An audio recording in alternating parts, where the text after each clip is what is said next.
এখনো যদি ওই সেই মানধাত আমলের দোষগুলো এই মানুষগুলোকে দেন, আমরা যারা এখানে বসে আছি যারা জামাত ইসলাম করে, এই একটা মুরব্বী বাদ দিয়ে, এই মুরব্বী বাদ দিয়ে একটাকেও রাজাকার বলে চালাতে পারবে? 54 বছর বয়সের একজনই আছে, তাও নেই। এখানে অন্তত যারা আরো দায়িত্বে ছিল, আমাদের জেলা সেক্রেটারি, জেলা আমির, ওনাদের কথা বাদ দিলাম, ওনাদেরও 54 বছর হয়নি। রাজাকার বলে, আলবদর বলে, মৌলবাদ বলে এখন আর এই বলছিল না মাওলানা শরীফুলের ট্যাবলেট এখন আর কেউ খায় না। সুতরাং এই মিথ্যা কথা ছাড়েন। রাজনীতি করতে হলে রাজনীতির মতো জায়গা থেকে আসেন, আদর্শ নিয়ে আসেন। আর আপনি আসবেন কি করে? বাংলাদেশ জামাত ইসলামী বাদ দিয়ে আর ইসলাম নিয়ে যারা রাজনীতি করে তারা বাদ দিয়ে অন্য যত জেনারেল দল আছে, আমি তো বুকে হাত দিয়ে বলতে পারি একটারও আদর্শই নেই। আপনি কি নিয়ে রাজনীতি করবেন? আপনার আদর্শ লাগবে না? আপনার তো আদর্শই নেই। কেউ তার বাবার আদর্শ মানে, কেউ তার স্বামীর আদর্শ মানে, আর কেউ তার চাচার আদর্শ মানে। আর আমরা মানি রাসূলুল্লাহর আদর্শ। তার জীবনে 63 বছরে একটা মিথ্যা কথা পাওয়া যায়নি। আমরা গ্যারান্টি দিচ্ছি না, আল্লাহ গ্যারান্টি দিয়েছেন, ইন্নাকা লাআলা খুলুকিন আযীম। এমন মহান চরিত্র নবীজিকে আল্লাহ দিয়েছিলেন, কিয়ামত পর্যন্ত শুধু আপনি অনুসরণ করে যাবেন, কুল কিনারা পাবেন না। আমি নাম ধরেই বলছি, বলেন তো এদেশে যারা আওয়ামী লীগ করতো, যারা আদর্শ মেনে চলতো, ওরা বিশ্বাস করে যে মসজিদ ভালো, কিন্তু জীবনে একটা মিথ্যা কথা বলেনি, গ্যারান্টি দিতে পারবে তারা? বলেন বলেন। যারা বিএনপিতে আছে ওরা গ্যারান্টি দিতে পারবে যে জীবনে কোনোদিন ম্যাডাম খালেদা একটা মিথ্যা কথা বলেনি? না, পারবেন না। জীবনে এরশাদ জীবনে একটা মিথ্যা কথা বলেনি।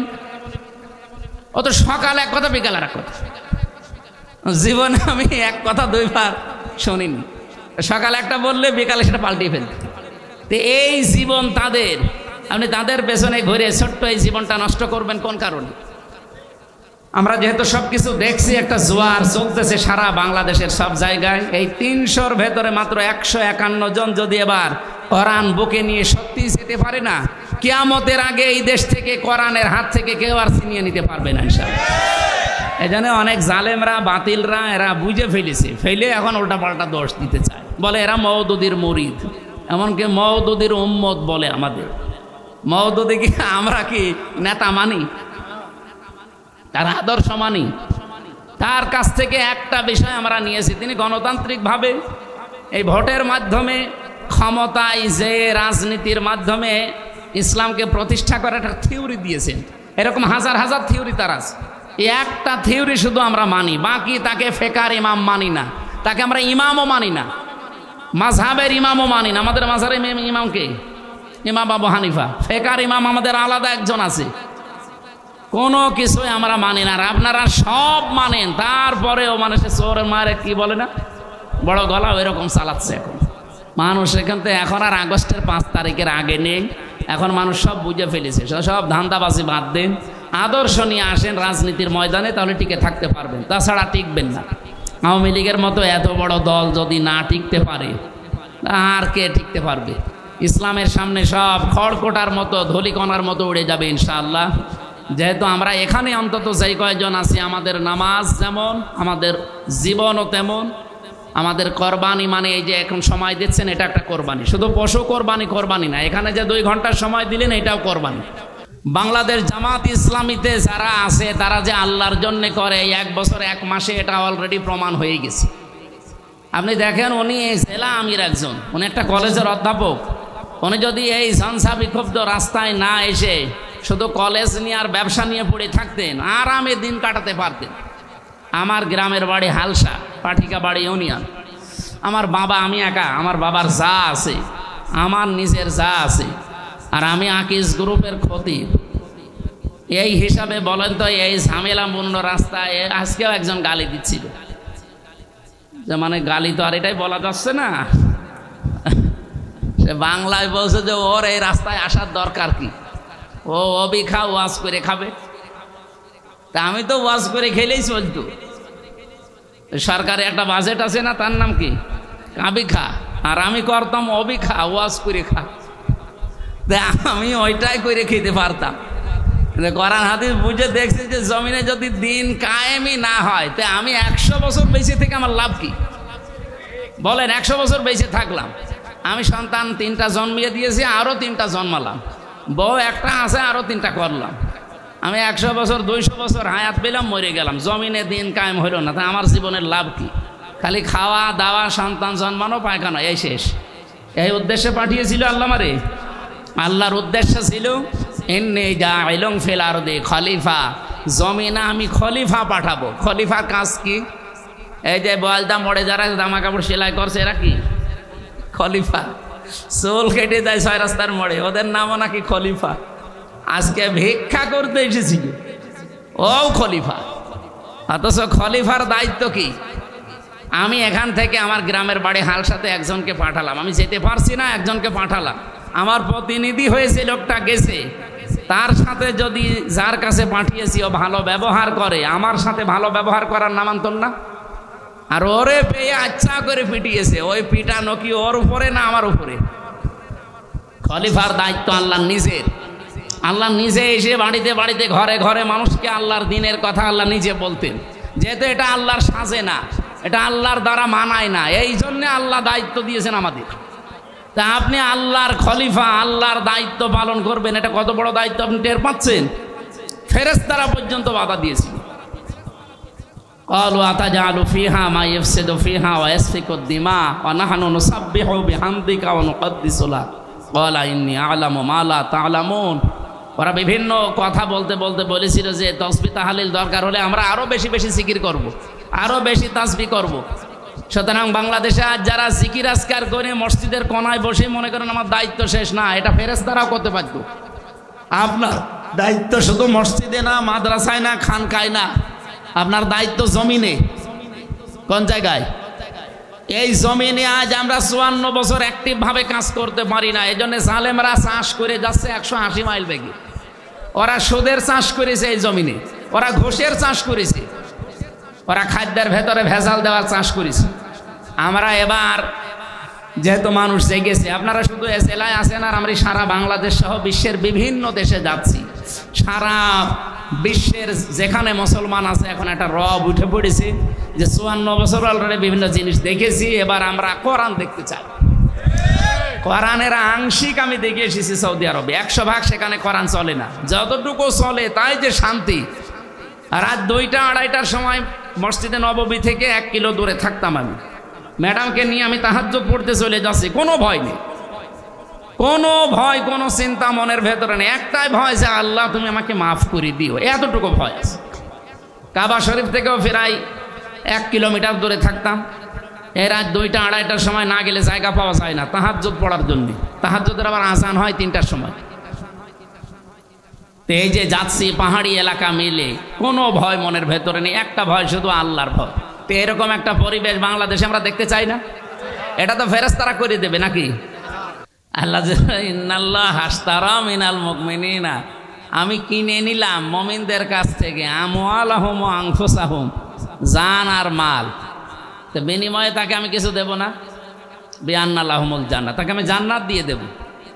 বাস্তবতা এইটা যে কোনো জিনিস কেনা বেচা করতে হলে কয়েকটা জিনিস আমরা দেখি সামনে নিয়ে আসা লাগে। একটা মাল লাগে, মালের একটা মূল্য লাগে, একটা ক্রেতা লাগে, একটা বিক্রেতা লাগে। এখানে যে সরাসরি ক্রেতা কে? আল্লাহ নিজে ক্রেতা। এখানে সলিমদ্দি কলিমদ্দি ক্রেতা না। আমরা তো 2 নাম্বার জিনিসও কিনতে পারি, আর যিনি বিক্রি করবেন তিনিও 2 নাম্বারটা বিক্রি করতে পারেন, কিন্তু সরাসরি এখানে ক্রেতা যেহেতু আল্লাহ নিজে। এই বলদা হাটো শরীফের বিভিন্ন বাজারে যে যদি এখন আপনি ইলিশ মাছ কিনতে চান, একেবারে পচা যেটা ওইটা নেবেন? আপনার আর কতটুকু মেধা আছে বলেন তো? এতটুকু জ্ঞান দিয়ে যদি পচা মাছ ফ্রি দিলেও আপনি নিতে না চান, কেনা তো দূরের কথা। কারণ ফ্রি দিলে ওইটা বাড়ি বয়ে নিয়ে যাওয়াই বেকার, ফেলে দেওয়া লাগবে, আরও পরিবেশ নষ্ট হবে। সেখানে তামাম বিশ্ব চালাচ্ছেন যিনি, সে মহান রব্বুল ইজ্জাত ওয়াল জালাল, তিনি বলছেন আমি ক্রেতা, আমি কিনতে চাই।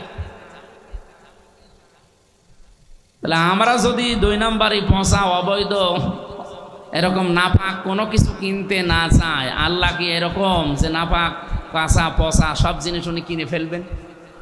এই জন্য উনি যাত্রার তা কিনতে চান না। আজ বাংলাদেশে দিন প্রতিষ্ঠার আন্দোলনে আল্লাহ সবাইকে কবুল করেননি, করবেনও না। আল্লাহ বলেন মিনাল মুমিনিনা, আমি কিনতে চাই, কিন্তু লোকটা মুমিন হওয়া লাগবে। কি হওয়া লাগবে?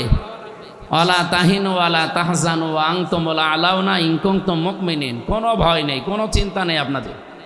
আল্লাহ বলেন আমি বিজয় দেবই, শুধু দেব বলেননি, এখানে আ'লাউনা আনতুম ছিল শব্দটা, কোরআনের ভাষা, আল্লাহ নিজের ভাষা, তো এই জন্য আনতুম আ'লাউনা দিয়েছেন। আ'লাউনা আনতুম এইভাবে গ্রামার দিয়ে সাজাতে হয়, কিন্তু আল্লাহ আগের শব্দটা পরে, পরের শব্দটা আগে দিয়ে এত বড় গুরুত্ব দিয়েছেন যে মমিনদেরকে আমি বিজয় দেবই যদি লোকটা মমিন হতে পারে। কারণ ও মরে গেলেও ওর লস নেই, ও বেঁচে থাকলেও ওর লস নেই। আর যারা কাফের, ও মরে গেলেও ওর লস, ও বেঁচে থাকলেও লস। তা আল্লাহ যেহেতু ইন কুনতুম মুমিনিন দিয়েছেন, যে যদি মমিন হতে তোমরা পারো, বলেন এবার আবার আমার কথা হচ্ছে, এ পৃথিবীতে বিজয় দেওয়ার একচ্ছত্র মালিকানা এটা কার? মমিন হওয়ার মালিককে আল্লাহ। মমিন হবে, আপনি কি হবেন? আপনার কিছু হওয়া লাগবে না। আল্লাহ তো মমিন আছে। আল্লাহর যে ৫,০০০ নাম আছে, কয়টা? আমরা কয়টা জানি? ৯৯টা। তাফসিরে ৫,০০০ নাম আছে, তার ভেতরে এই মমিন একটা। তা আল্লাহ তো নিজে মমিন আছে, উনি আবার মমিন হবে কেন? মমিন ওনার উপরে বিশ্বাস করে আমাদের হওয়া লাগবে। এই জন্য আল্লাহ কিনতে চান সবার টানা। কারটা কিনতে চান? মমিনদেরটা। তাহলে আমরা আগে মমিন যদি হতে পারি সত্যি সত্যি, তাহলে আপনাকে আল্লাহ একামতে দিনের কর্মী, খাদেম, এই কাজে আপনাকে আল্লাহ নিয়ে আসবে। আপনি মমিন হতে না পারলে জীবনও আপনাকে দিয়ে এই কাজ করাবে না, কারণ এই কাজের অনেক মূল্য। যারা এই জান আর মাল এভাবে খরচ করে, সময় দিয়ে নামাজ পড়লেন, যেমন 10 মিনিট খরচ করে মনে করছেন আমার জান্নাতের কাজ, এখানে 2 ঘন্টা ব্যয় করলে এটাও নামাজের মতো সওয়াব হবে। নিয়ে আসেন, কোন হুজুর নিয়ে আসবেন, বলেন যে না এটা নামাজের মতো সওয়াব হবে না। আমরা তো এটা আর দুনিয়ার মানুষের আইন প্রতিষ্ঠা করার জন্য আয়োজন করি না, এটার আয়োজনও একটা অংশ যে আমরা যেন এই জমিনে দিন কায়েম করতে পারি। তাহলে দিন কায়েম করতে পারি এই উদ্দেশ্যে যদি কেউ কারোর সাথে উত্তমভাবে ঝগড়া করে, সেটাও ইবাদত। উদউ ইলা সাবিলি রাব্বিকা বিল হিকমাতি ওয়াল মাউইযাতিল হাসানা ওয়া জাদিলহুম বিল্লাতি হিয়া আহসান। তোমরা ঝগড়া করবো মানুষের সাথে, তাও উত্তম পন্থায়, এটাও কোরআনের নির্দেশ। তাহলে নামাজ পড়া যদি আমার জান্নাতের কাজ হয়, এই আয়োজনটা জান্নাতের কাজ না? বলেন বলেন। কোরআনে কারিমের থেকে দলিল শোনেন, আল্লাযীনা আমানু ইয়াকাতিলুনা ফি সাবিলিল্লাহ, যারা ইমানদার তারা লড়াই, সংগ্রাম, মিছিল, মিটিং সব করে, কিন্তু আল্লাহর জন্য। কার জন্যে? আপনার দুনিয়ায় কেউ যদি কিছু মাহাবা না দেয়, কোনো সম্পদ কিছু যদি নাও পান, একটা জিনিস আপনার জন্য তোলা থাকছে, আল্লাহর সন্তুষ্টি এবং আল্লাহর বানানো একটা জান্নাত। এইটাই মানুষের জীবনের সবচাইতে বড় সফলতা না? জান্নাতের কথা আল্লাহ বলতে বলতে কোরআনে দেখবেন ও মাসাকিনা তাজ্জিবাতান ফি জান্নাতি আদন দিয়েছে। মাসকানুন শব্দ নেই কোরআনে, মাসাকিন আছে। মাসাকিন এটা বহু বচন। বহু বচন হতে হলে কমপক্ষে 3 লাগে, 3-এর নিচে বহু বচন হয় না। 1-এর পরে আছে দ্বিবচন, 1 বচনের পরে কি বচন? এরপরে 1 বচনের পরে আপনি দেখবেন পুরা কোরআন শরীফে আছে দ্বিবচন, আরবি গ্রামারে। এরপরে আছে বহু বচন, ত্রিবচন হয় না। এটা আরবিতে ত্রিবচন বলে কিছু নেই, আরবিতে আছে দ্বিবচনের পরে কি বহু বচন হতে হলে কমপক্ষে 3 লাগে। 3-এর পরে আপনি 3 কোটি দেন, 3 বিলিয়ন দেন, মিলিয়ন দেন, ট্রিলিয়ন দেন, অক্টিলিয়ন দেন, যা দেবেন সব কিন্তু এই বহু বচনের ভেতরে। তাহলে একটা মানুষকে যদি আল্লাহ জান্নাত দেয়, তার জান আর মাল কিনে নিয়ে সর্বনিম্ন 3টা জান্নাত দেবে। এই মাসাকিন আর ব্যাখ্যা মুফাসসিরিন ইকরাম তাফসীর করতে গিয়ে এটা লিখেছেন যে সর্বনিম্ন জান্নাত, যেহেতু আমরা জানি যে দুনিয়ার মতো একটা জান্নাত আল্লাহ তাকে দিয়ে দেবে, তাহলে এক একটা জান্নাত যদি দুনিয়ার মতো হয়, কমপক্ষে বহু বচন হিসাবে কয়টা? তাই আমার দুনিয়া যদি 5 তলা, 10 তলা, 8 তলা বিল্ডিং যদি নাও হয়, তা আমার অসুবিধা কি? আমার 3টা ফ্ল্যাট অলরেডি রেডি হয়ে আছে, তাও এক একটা ফ্ল্যাট হবে 2000 স্কোয়ার ফিট। কত? তামাম দুনিয়া কত স্কোয়ার ফিট? এবার আপনি এই মিস্ত্রি নিয়ে এসে মাপেন, ইঞ্জিনিয়ার নিয়ে আসেন। সুতরাং এরকম এই হরিপুর যেহেতু এই এলাকাটা এমনিতে অর্থনৈতিকভাবে আপনারা দুর্বল, আপনাদের ঘর বাড়ি দেখে বোঝা যায়, কুষ্টিয়া শহরের মতো তো আপনারা না। এই জন্য আফসোস নেই, যেহেতু জান আর মাল আমরা যাই আছে তাই দিয়ে দিয়েছি আল্লাহকে, আল্লাহর দিন জমিনে কায়েম করার জন্যে। আর আমি মুমিন দাবি করছি, এই হিসাবে এখন আমার নিজের বলতে আর কিচ্ছু নেই। আমার সময় ব্যয় হবে আল্লাহর জন্যে। আমি যদি ঝগড়া করি কারো সাথে, সেটাও আল্লাহর জন্য, নাকি দুনিয়ার কারো জন্যে। অন্য যারা করছে তারা বাবার জন্যে, চাচার জন্যে, স্বামীর জন্যে, দলের জন্যে, কিন্তু আমি যা করছি আমার আল্লাহর জন্য। আমি যে দল করি, এই দলটাও আল্লাহর জন্য। বাংলাদেশ জামাত ইসলামীতে যারা আছে তারা যে আল্লাহর জন্য করে, এই 1 বছর 1 মাসে এটা অলরেডি প্রমাণ হয়ে গেছে। আপনি দেখেন, উনি এই জেলা আমির একজন, উনি একটা কলেজের অধ্যাপক। উনি যদি এই ঝঞ্ঝা বিক্ষুব্ধ রাস্তায় না এসে শুধু কলেজ নিয়ে আর ব্যবসা নিয়ে পড়ে থাকতেন, আরামে দিন কাটাতে পারতেন। আমার গ্রামের বাড়ি হালসা, পাঠিকা বাড়ি ইউনিয়ন। আমার বাবা, আমি একা, আমার বাবার যা আছে, আমার নিজের যা আছে, আর আমি আকিজ গ্রুপের খতিব। এই হিসাবে বলেন তো, এই ঝামেলাপূর্ণ রাস্তায় আজকেও একজন গালি দিচ্ছিল, যে মানে গালি তো আর এটাই বলা যাচ্ছে না, সে বাংলায় বলছে যে ওর এই রাস্তায় আসার দরকার কি, ও অবিখা ওয়াজ করে খাবে। তা আমি তো ওয়াজ করে খেলেই চলতো। সরকারে একটা বাজেট আছে না, তার নাম কি, কাবিখা, আর আমি করতাম অবিখা ওয়াজ করে খা। আমি ওইটাই করে খেতে পারতাম। কোরআন হাদিস বুঝে দেখছি যে জমিনে যদি দিন কায়েমই না হয়, তা আমি 100 বছর বেঁচে থেকে আমার লাভ কি বলেন? 100 বছর বেঁচে থাকলাম, আমি সন্তান 3টা জন্মিয়ে দিয়েছি, আরও 3টা জন্মালাম, বউ একটা আছে, আরও 3টা করলাম। আমি 100 বছর 200 বছর হায়াত পেলাম, মরে গেলাম, জমিনে দিন কায়েম হইল না, তা আমার জীবনের লাভ কি? খালি খাওয়া দাওয়া, সন্তান জন্মানো, পায়খানা, এই শেষ। এই উদ্দেশ্যে পাঠিয়েছিল আল্লাহ আমারে। আল্লাহর উদ্দেশ্য ছিল ইন্নী জাইলুন ফিল আরদি খলিফা, জমিনে আমি খলিফা পাঠাবো। খলিফার কাজ কি? এই যে বলদা মোড়ে যারা জামা কাপড় সেলাই করছে, এরা কি খলিফা? চুল কেটে দেয় 6 রাস্তার মোড়ে, ওদের নামও নাকি খলিফা। আজকে ভিক্ষা করতে এসেছিল, ও খলিফা। অথচ খলিফার দায়িত্ব কি? আমি এখান থেকে আমার গ্রামের বাড়ি হালসাতে একজনকে পাঠালাম, আমি যেতে পারছি না, একজনকে পাঠালাম, আমার প্রতিনিধি হয়েছে, লোকটা গেছে। তার সাথে যদি যার কাছে পাঠিয়েছি ও ভালো ব্যবহার করে, আমার সাথে ভালো ব্যবহার করার নামান্তর না? আর ওরে পেয়ে আচ্ছা করে পিটিয়েছে, ওই পিটানো কি ওর উপরে না আমার উপরে? খলিফার দায়িত্ব আল্লাহ নিজের। আল্লাহ নিজে এসে বাড়িতে বাড়িতে, ঘরে ঘরে মানুষকে আল্লাহর দিনের কথা আল্লাহ নিজে বলতেন।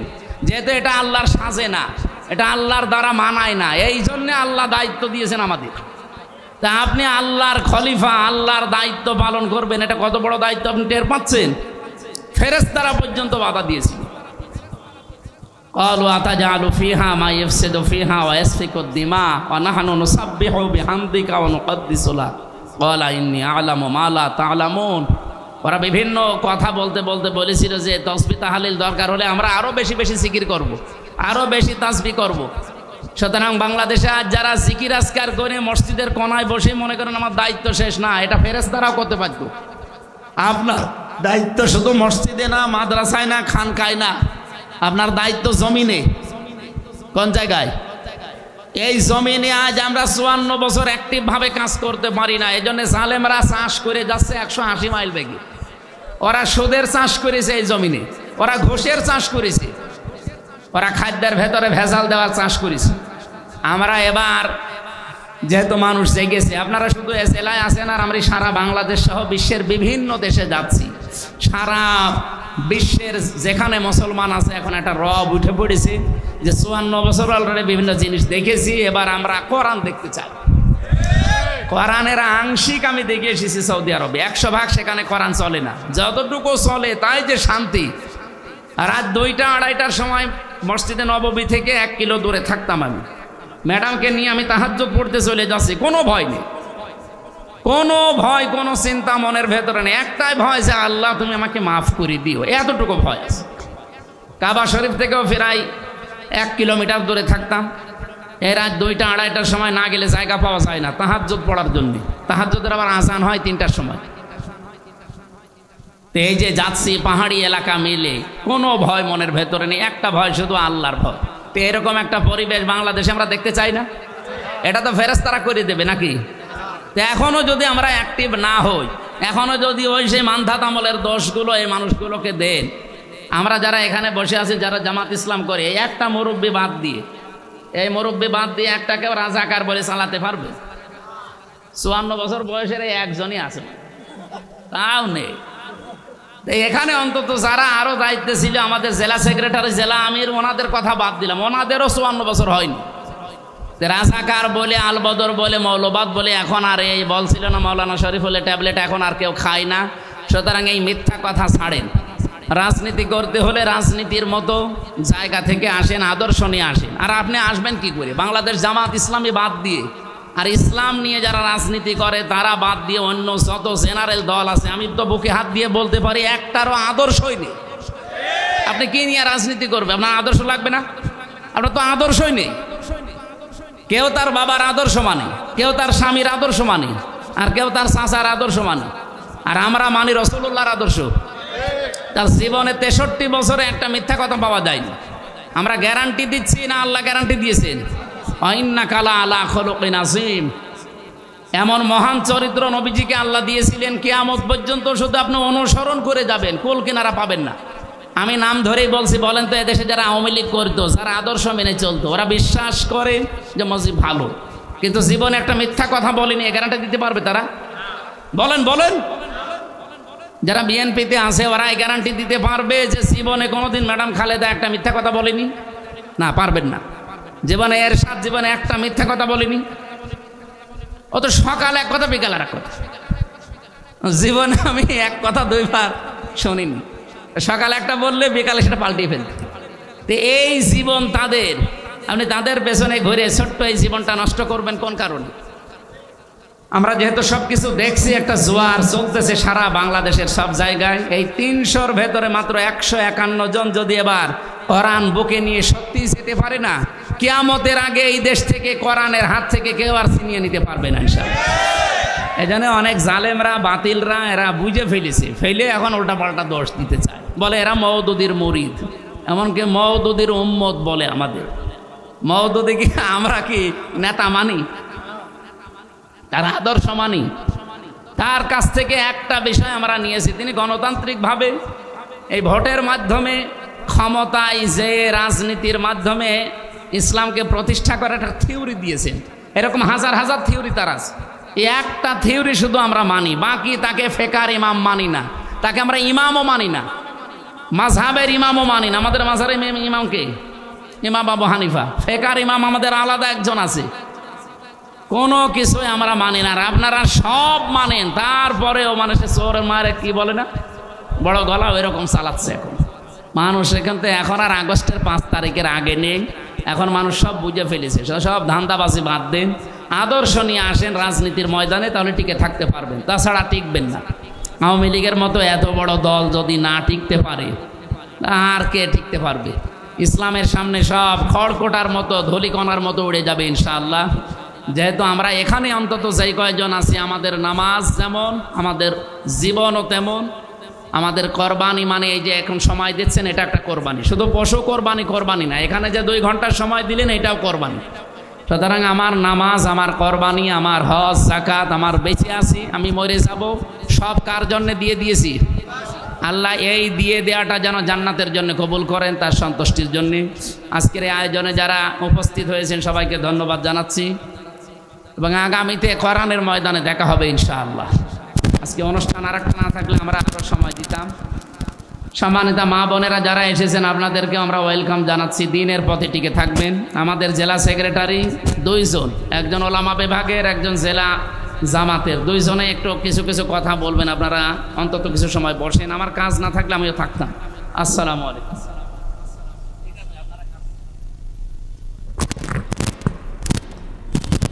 ধন্যবাদ ভাই।